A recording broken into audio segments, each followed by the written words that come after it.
Bobo, my African brothers and sisters, Zikuteka. Thank you so much for tuning in on King Said So. Ladies and gentlemen, today I'm covering two topics for you guys. The first one is the visit that Dr. Ndlozi made in Malawi, in the University of Malawi, where he gave a powerful lecture there, a powerful address. As always, we miss hearing from Dr. Ndlozi in South Africa, even though we hear from him, in the radio space every day from 7 to 9 or something like that. It is a pleasure to hear him speaking outside South Africa and encouraging the youth of South Africa. Dr. Ndlozi is one of those special breeds, one of those special politicians that I hope in the near future he will return into politics just before 2029, because we still need him to play a significant role in South African politics. I also want to speak about something. Somebody was asking a question that what do we then do with white people who want to come, who want to send their children to Paseta? White people wanting to send their children into a Pan-African school, and people are going crazy with that. No, we should never allow white people to bring their children. Others are saying, yeah, let's bring white people to come, And I've got an answer for you guys. I've got a perfect answer for you guys. Stay tuned for that. Let's talk about that, Paseta, and much more. Welcome to King Said So, Africa's one land, one language, one currency, one army on King Said So. Africans can unite. Your Pan-Africanist podcast. Enjoy. Peace in Pan-Africanism to all my African brothers and sisters from all around the world. Welcome back to King Said So. I'm your host, Kagiso Hlongwane, Hosisi Jiva, and we're back at it again with another one. This time around, I'm speaking about Dr. Ndlozi's visit there in the University of Malawi, and I'm answering the question, the very important question, does Paseta, or is Paseta going to allow white children in the school of Paseta, the Pan-African School of Economics, Technology and Agriculture? I see some people are going crazy about that question, but don't worry. In Paseta, we asked that question long time ago, actually answered that question long time ago, but I'm just going to re-answer it again right now so that people can get into par as to what we are doing. Speaking about Paseta, we are having that gala dinner. It's now today it's 18 days to go to the gala dinner. 18 days. And every day is different, stressful, and some days joyful when we have those small wins that we are having, when we sell 2 more tickets, 1 more ticket, when we're buying the wall banner, when we're buying all of these small things that we are achieving makes us, the whole team, want this day to come tomorrow. You know what I'm saying? And some days it's stressful because there's those arguments, those fights between the team that you guys don't see. Like in the background, I've got a crazy event organizing team that are just crazy. You guys will meet them on the gala dinner on the day of that day of the 2nd May. So we are very excited and they keep on saying, King, keep on thanking the people of the 50 rands, because they are the ones that are making this gala dinner possible. So thank you to each and every one of you who has contributed to the 50 rand. Ask that every African should contribute at least 50 rand towards building this school. You understand? So thank you so much, guys. We appreciate it. The gala dinner still has places available. Make sure that you purchase your ticket on www.paseta.co.za, and we will we can't wait to have you guys. I can't wait to see Abusi Sintsiki, and oh my God, I can't wait. I can't wait to host you in Kimberley, guys. Kimberley is special, and I'm pretty sure that you guys are going to enjoy it. Okay, let's get into it. Dr. Ndlozi, the politician that chose humbleness instead of fighting and arguing in his exit from the EFF. So now it is one of those things like Floyd Shivambo. We don't know why Dr. Ndlozi was out. He did reveal when he was at the McG podcast, or was another podcast? Yeah, I think it was on the McG podcast that he was being investigated and with 2 charges, I think, working with the MK political party and all of those things. And unfortunately, he had to resign before that investigation could be concluded. So that's very sad. He's a person that loves the EFF very much, a person that loves the CIC so much. You can hear it when he speaks, that this person, he understands the differences that he has between himself and the EFF, but he loves the EFF. These are the founding members of the EFF, by the way. So it was nice to see him go out of the country to go and speak in the University of Malawi. I actually wanted him to speak at our gala dinner, but hey guys, people think I've got connections from people. I don't have connection. I don't have connections. I'm in the Northern Cape, locked in this province, and I don't know many celebrities. I don't know who's watching and who's not watching and all of those things. So I couldn't get reach of him. I tried my best, inboxes. People gave me wrong numbers. Call those numbers. They are not his numbers. I've got like 3 cell phone numbers that I tried of Dr. Ndlozi, and they are not. None of them were his numbers. So I tried to get him here, but I'll get him in the future. There's no problem. Or I'll keep on trying. Maybe somebody here who knows people will tell me, King, I actually know Ndlozi. Let's try to hook you up with him. So he went to Malawi, and he had a very beautiful speech. It's on 40 minutes or something there of a long speech. You guys have to go watch that whole speech there. If you search Dr. Ndlozi in Malawi, you'll get the entire speech. And I'm telling you guys, Dr. Ndlozi is still the same guy. Is still that guy that understands Pan-Africanism, the spirit of Pan-Africanism, that understands, how important it is for Africans to lift each other up. And that's why I wanted this guy to be here. I wanted him to be in Kimberley, because I think the easiest time to enter Paseta is now when we are starting. I think the door is still quite open for people to join in and be part of Paseta right now. And I think when the year goes and stuff like that, it won't be as easy. But anyway, let's listen to what Dr. Ndlozi, because he spoke about never try to destroy the person next to you, speaking about your fellow African brothers and sisters that are trying to build something and that you are aware of. And this is exactly what he said. Right next to you is standing a pen for agricultural success, with the solution to use the rare earth minerals, to localize them and turn them into the digital equipment that we keep transporting from Europe. Next to you is the person that is going to give us an African car. Next to you is the person that is going to give us African-made cell phones. Next to you is a person that is going to resolve all the industrial problems of this continent. This is my fundamental message. Never destroy that person next to you. Never speak hate to this person next to you. Never ever discourage the person standing next to you now. Hold their hand, propel them to the best of their capacity. Tell them, we can change Malawi. We can change the lives of our people, not tomorrow, but today. Amandla!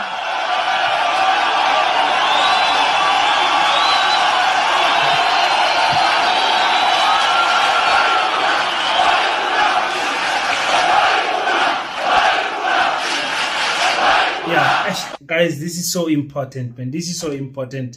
What Dr. Ndlozi is saying. I feel like many people don't understand just the amount of potential that lies on the next person, and how much our support towards that person, is going to determine if they become successful or not. Because many South African products, many geniuses are actually killed before discovering their potential because of the lack of support that we as African people give to each other. The cell phone companies are there. The African countries, the African individuals that are making cars are there. I mean, you've got Chikumbuzo, Maxwell Chikumbuzo in Zimbabwe. Nobody is speaking about Maxwell Chikumbuzo.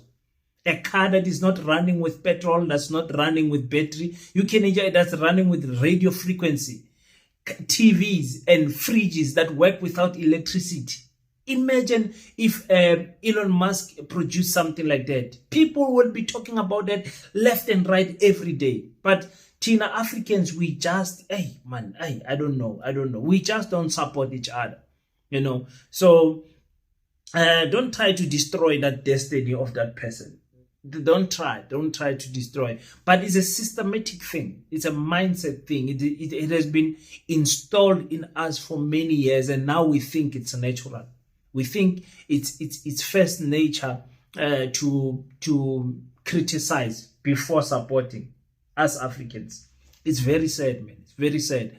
I was watching a podcast, not a podcast, a podcast live of Usesintsiki Mazwai, and there were so many things that were discussed there, and the division of us as Africans also came up there, but they also spoke about if I was commenting that what will happen if white people send their children in to Paseta. Now it's a very big question, because some people, I saw another video, some people seem to think that Pan-Africanism is a reverse racism mechanism. It's like we want to be Pan-Africanist so that we can discriminate against other people. Like, people don't understand what Pan-Africanism is. And Pan-European, Pan-Asian, and Pan-American, Pan-Japanese, everything, all the people are just pro their culture. But being pro their culture does not mean that they discriminate other cultures. It just means that when you go to Japan as a black person, you have to see yourself integrating into their community and understanding how their way of life. It does not mean that you lose yourself as a Tsonga speaking young man. It means that you are in a different country, you are in a different space, you have to learn these people's culture. You can't go there and then say, no, I'm not going to adapt to your culture. You come from Japan. You've been staying in Japan 20 years. You don't know how to greet. You are in China. You don't know what is ni hao. You don't know how to greet. Yeah? And black people, usually, we are very quick to adapt to other people's cultures. Very quick to adapt to other people's cultures. But I don't want to say forced, but we don't insist that other people must come and adopt our culture in our space also. It's like when a German comes to South Africa, we are happy to learn German from that German. Oh, how do you say hello in your language? And we are speaking in English to that person. When the German comes says good morning, we say no, you don't say good morning here. You say dumelang. You understand what I'm saying? So it is that thing. Why that happens is because our parents, or let me say the education system, forced us to adopt a culture that is not ours. The educational system is the biggest tool that you can ever use in your whole life to change people's perspective, destinies, and direction as to where they go in life. The education sector is the best tool that you can use. There is no other tool higher than the education system. There isn't. Because you are there the majority of your developing life from grade 1 to grade 12. And you are put in a system where it indoctrinates your mind in a certain direction. You understand what I'm saying? Some of us went to white schools. We came out of those white schools prating Afrikaans. You had no choice. That's what they were teaching you at school. You had no choice. The first language is English, European. British, we learned it. The second language is Afrikaans, first additional language. We learned it. Why? Because the schools in the township that teach our languages are very few and they are crowded. So our mothers were thinking, no man, let me take my child to this school and pay a little bit higher amount for school fees so that my child can come out there better. So now The problem with that, Tina, who went to these schools, we come back twanging to the Kasi people. We look down to them because we are taught, from that school, those ones are low class, you are high class. So they have programmed our mentality to see the township in a different light, to see children in a township from that school in a different light. They programmed us. That's why now you find many YouTubers, many African brothers and sisters, that they are just against African culture. Totally, without knowing. They think they are working with fairness, let us all be equal, let's all that, but they don't understand that we are colonized. We are colonized. So the biggest tool that they used to colonize us was the education sector. So now when you understand what I always say in this channel, always say it, is that we have to replace system with system. Your equivalent, that's why I always ask this question. What is this African equivalent to the Berlin Conference? 1880, what is it? 84, 85. 1884 and 85, ne? Yeah, from November to February, where the Europeans and all the people, our colonizers sat down and cut Africa into 54 countries. What is our equivalent to that? Now you come back to the education system. You say they have colonized us with education. What is our equivalent to that? Is to reintroduce our children to a different education system. Now, then the question comes, okay, if you are doing a Pan-African school, does it mean that you don't want other races in your school? Absolutely not. What do you mean? Do you want us to miss the opportunity to teach them by force, like we were taught by force, our culture? A Chinese person, a white person, an Indian person, and whoever person is welcomed in our school, they will be indoctrinated into our culture. Full stop. It's better that child is in Paseta than being in a racist school in Orania that's teaching them that other races are evil and other races are whatever. Pan-Africanism must never be used as a tool to reverse racism or reverse apartheid. We are not being Pan-Africanist so we can suppress other people. We're being Pan-Africanist because we want our people to be proud of our culture. And anyone that gets in contact with us must adopt or at least integrate into our culture and understand and respect our culture. We have white people in South Africa. White people I work with these people. They don't know what Dumelang means, or Sanbonani means, Molweni means. Born in South Africa, and you ask yourself, but where did this person? Kanjani? I don't understand. As every South African in South Africa, every black South African, every African South African in South Africa knows what Khuyomore means. Every might be a big word, but the majority of us know what Khuyomore means. We know how to greet in Afrikaans. Even if you didn't do Afrikaans in school, you know how to greet in Afrikaans.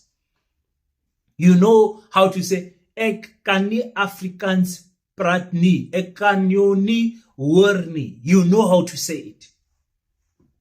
Now, why would I miss a chance to take that child of the colonizer and teach him my culture? That child will come out there speaking Sepedi and Setswana and Kiswahili like nobody's business. Have you seen those white children where their nannies force them to speak their language from a small age and they are just so fluent in language? That's what we want.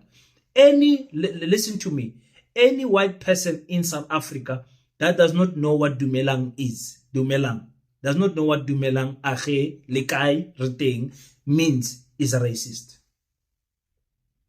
Is racist. They are refusing to accept that they are in Africa. They are refusing to accept that there's other cultures around them. They only know English and Afrikaans. They don't know a single black language. That's why they can't sing Nkosi Singelela. They keep quiet up until they blow. You understand what I'm trying to say, people? So Pan-Africanism, at least under my watch, will not be used as a tool of reverse racism. I don't have time for that. I don't have time for reverse. The reverse racism is going to take too much energy. You are an African person. We are not against you. We are against the racism. You will not think that you are better than us. Never. We will never accept that. And that's the message of the EFF, and people don't understand that message. The EFF is not a racist political party. It's a party that is against the racism. And so should all of us be. When we see racism, we need to call it out and we need to kill it right there on the spot. We must not be ashamed of doing it. You understand what I'm saying? So the population of South Africa says about 7% is African, or let's call it Dutch people. 7% of Paseta school will be white children. Should they want to bring their children in our space? That's another question. Should they want? For me, if Orania says, yeah, we accept black children, but those children are only going to learn in Afrikaans.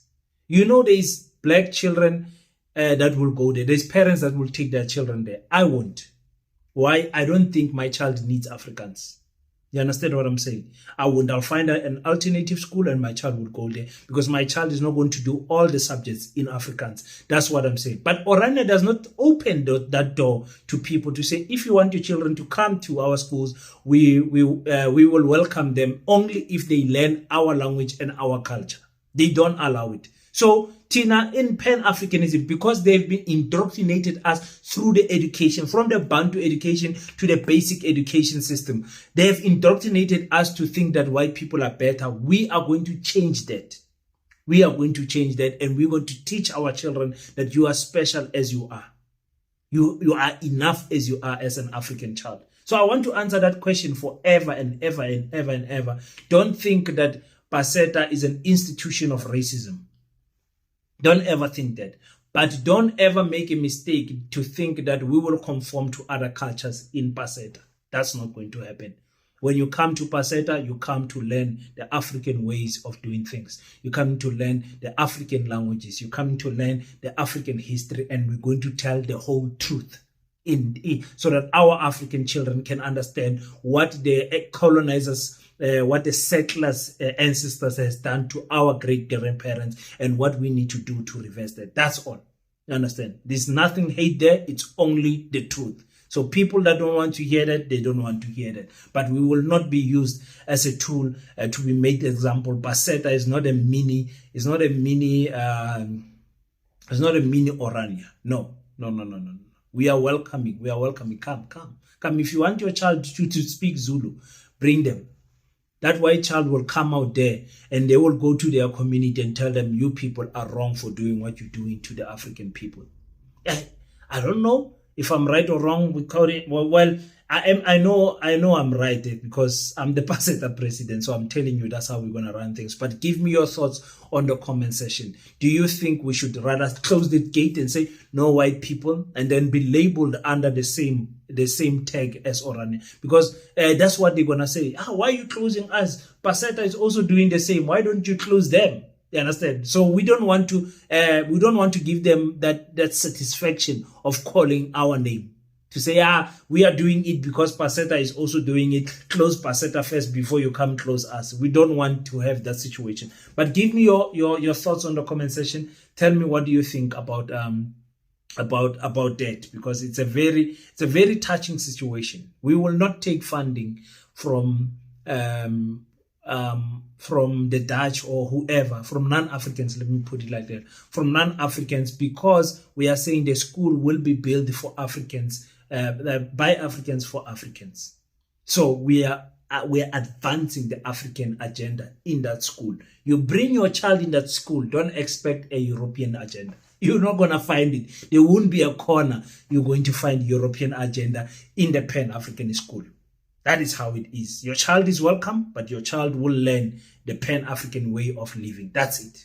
So tell me what you think about that on the comment section, ladies and gentlemen. I'll really enjoy to hear your thoughts about that. Thank you so much for tuning in. Until we meet again, don't forget to pray. But after you pray, stand up, African child. Do your best so that God can do the rest. Peace in Pan-Africanism. I salute you.